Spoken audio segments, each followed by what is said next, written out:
मडगावच्या राम मनोहर लोहिया मैदानाक नॅशनल म्हत्व मेळोवन दिवपाक काँग्रेसीचो यत्न आसतलो। ह्या इतिहासीक जाग्यार अजूनय जाय तशें म्हत्व मेळिल्लें ना। सरकारी पावंड्यावयली क्रांती दिसाची कार्यावळ ह्या मैदानाचेर जाल्यार ह्या जाग्याचें म्हत्व राखिल्ले सारकें जातलें, अशें काँग्रेसीचो अध्यक्ष गिरीश चोडणकर उलयला। क्रांती दिसा निमतान लोहिया मैदानाचेर काँग्रेसीन स्वातंत्र्यवीराक आर्गां ओंपली। RDX Goa bureau report. ही जी जमीन आहा ही एक पवित्र जमीन,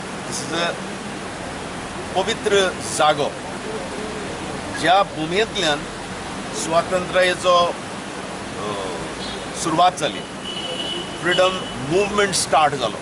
the total freedom movement should be recorded over here, कित्याक हाज्याहून बरो जागो ना।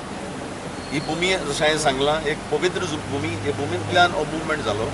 So we should have a fitting memorial, not only a memorial, but we should have a memorial which will give us the glorious history of movement, of the trials and tribulations of all the people who fought.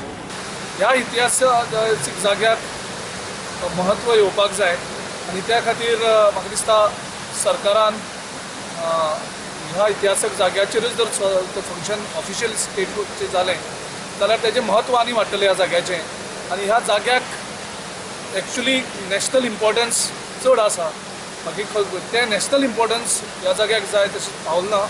आमी पावलां मारतले, कारण हो एक इतिहासीक जागो जंय देशाचें स्वातंत्र्य पूर्ण जालें।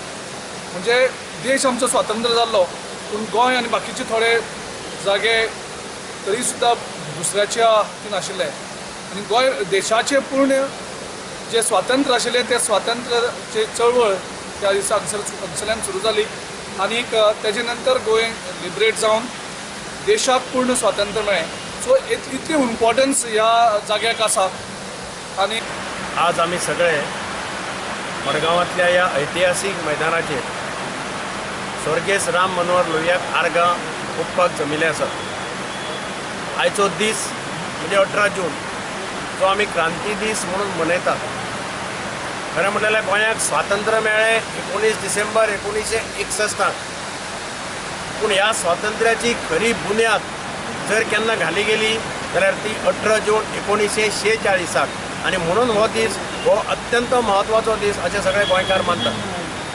म्हणजे राम मनोहर लोहिया जो विश्रांती घेवपाक गोंयाक आयलो आनी ताज्या नजरेक जेन्ना आयलें की गोंयकारां भितर जी एक स्वातंत्र्याची देशभक्तीची कीट आशिल्ली ती पालोवपाक पावल्या।